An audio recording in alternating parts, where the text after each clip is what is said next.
কি গো বন্ধুরা, কেমন আছো? ভালোই তো আছো। শীতের সকাল, মজার মজার খাবার, মজার মজার রান্না, মজার মজার পিঠা, সব কিছুই ভালো। আর ভালো বলেই আমি আরেকটি ভালো ভিডিও নিয়ে আসলাম তোমাদের সামনে। যদি ভিডিওটা ভালো লাগে, লাইক কমেন্ট করে দিও, পারলে একটু শেয়ার করে দিও। হ্যালো এভরিওয়ান, আসসালামু আলাইকুম। কেমন আছো তোমরা? আবারও জিজ্ঞেস করলাম, কেননা জিজ্ঞেস করতে ভালো লাগে। হ্যাঁ, নিয়ে আসলাম আজকে আরেকটি রান্না। মটরশুঁটি দিয়ে তেলাপিয়া মাছ দিয়ে রান্না করব। এই যে মাছগুলো ভেজে নিচ্ছি, একটু আগে ধুয়ে নিলাম ভালো করে, এখন ভাজবো। ভাজা হইলে আস্তে আস্তে তরকারিটা কিভাবে রান্না করব সেটাই আজকে আমি তুলে ধরলাম। জানি সবাই এরকম করেই রান্না করো, তারপরেও কি করব, ভিডিও তো বানাতে হবে, দিতে হবে, তা না হলে কি চলবে?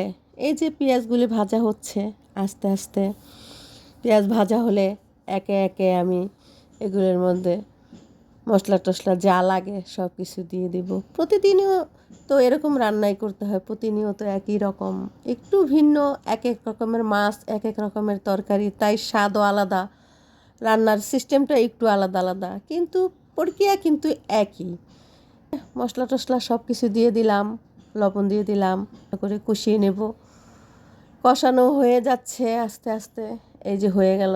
এখন আমি মটরশুঁটিগুলি দিয়ে দেব এখানে।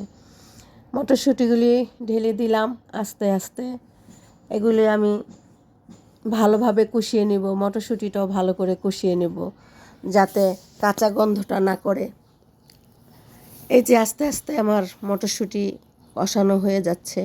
এবার আমি পরিমাণ মতো পানি দিয়ে দিব এতে, সিদ্ধ হওয়ার জন্য। এই যে দিয়ে দিচ্ছি একটু পানি, ঢালছি, ঢেলে দিলাম পানিটা। এই যে পানিটা দিয়ে আরেকটু নাড়াচাড়া করব, নাড়াচাড়া করে আমি এটাকে বলকায় নেব, যাতে ভালোভাবে সিদ্ধ হয়। আমার মটরশুঁটিগুলি সিদ্ধ হয়ে আসছে। এবার আমি একে একে মাছগুলি দিয়ে দিচ্ছি। এই যে দেখছেন, মাছগুলি ভেজে রেখেছি, যে সেই মাছগুলি আস্তে আস্তে আমি মটরশুঁটির ভিতরে দিয়ে দিচ্ছি। পুরো মাছগুলি দেওয়া হয়ে যাচ্ছে। এখন আমি আরেকটু ঢেকে দিব, সেটা স্কিপ হয়ে গেছে। হ্যাঁ, এখন আমি টমেটোগুলি দিয়ে দিচ্ছি, কেননা আমার মাছটা প্রায় রান্নার শেষের দিকে। এই যে টমেটো দিয়ে দিলাম, টমেটোটা সিদ্ধ হলেই আবার আমি দিয়ে দিব ধনেপাতা। সিদ্ধ হয়ে গেছে টমেটো, এই যে ধনেপাতা দিয়ে দিচ্ছি।